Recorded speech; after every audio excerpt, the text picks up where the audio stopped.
یہ یوم افطار جس کو عید الفطر کہا جاتا ہے، یہ سجدہ شکر ہے اللہ کے حضور کے مالک تو نے ہمیں ہدایت عطا کی، تو نے ہمیں توفیق عطا کی، اور تیری توفیق کے بغیر سخت گرمی کے یہ روزے ہم نہ رکھ پاتے، تیری توفیق کے بغیر فاقے نہ کاٹ پاتے، یہ تیرے ہی کرم سے، تیری ہی دی ہوئی توفیق سے ہمیں صبر نصیب ہوا۔ الصوم نصف الصبر، روزہ آدھا صبر ہے۔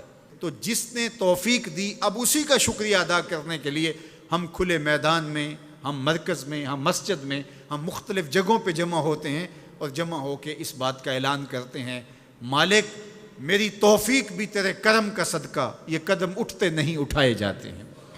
تو نے توفیق دی تو روزے رکھے گئے، تو نے توفیق دی تو گنتی کے دن پورے ہوئے، تو نے توفیق دی تو مالک تیرے ہی حضور حاضر ہوئے، اور یہ تیرا ہی کرم ہے اور تیری ہی کرم نوازیوں کے رنگ ہیں۔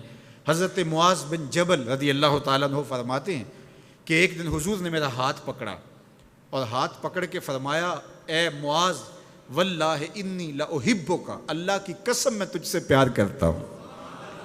پھر دوبارہ فرمایا، واللہ انی لاحبک، اے معاذ میں اللہ کی قسم تم سے پیار کرتا ہوں۔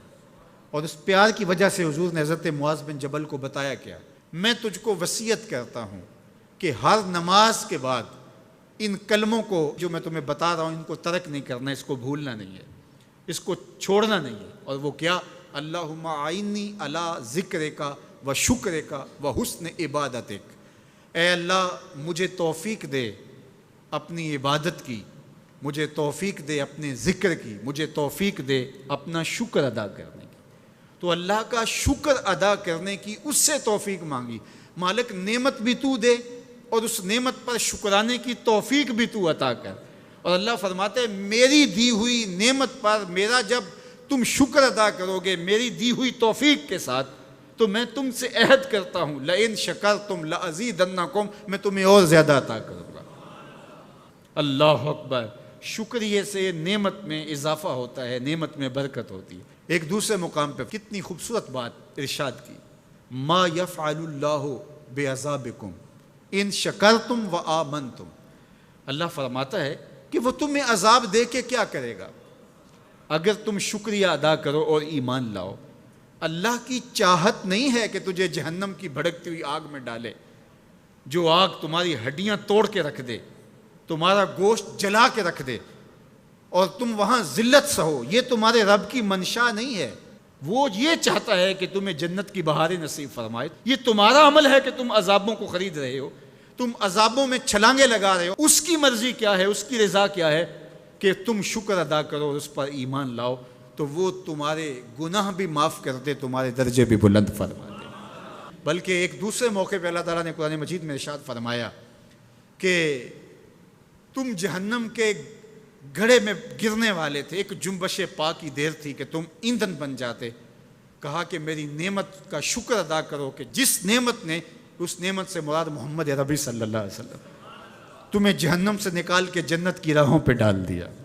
تو ہمارا رب ہمیں بخشنا چاہتا ہے، ہمارا رب ہماری مغفرت کرنا چاہتا ہے، ہمارے گناہوں کو معاف کرنا چاہتا ہے۔ رحمت رب بہانہ می جویت، اس کی رحمتیں بہانہ تلاش کرتی ہیں اور بندوں کو بخشنا اسے بڑا پسند ہے۔ تو وہ کتنا کریم ہے، کتنا کریم ہے، کتنا کرم فرمانے والا ہے، کتنا رحیم ہے بندوں پر۔ جب بندے عیدگاہ کی طرف آ رہے ہوتے ہیں اور چیخ چیخ کے کہہ رہے ہوتے ہیں اللہ اکبر اللہ اکبر لا الہ الا اللہ واللہ اکبر اللہ اکبر وللہ الحمد اللہ اکبر لا الہ الا اللہ واللہ اکبر اللہ اکبر وللہ الحمد اللہ اکبر لا الہ الا اللہ واللہ اکبر اللہ اکبر وللہ الحمد۔ تو اللہ فرشتوں سے فرماتا ہے کہ کیا مزدوری دی جائے اس مزدور کو جو کام پورا کرے؟ تو وہ کہتے ہیں مالک اجر تو پورا ہی ملنا چاہیے۔ تو فرمایا یہ چیخ چیخ کے جو مجھے پکارتے ہوئے آ رہے ہیں میں نے ان کو بخش دیا۔ اور وہ چیخ چیخ کے کیا کہتے ہوئے آ رہے ہیں؟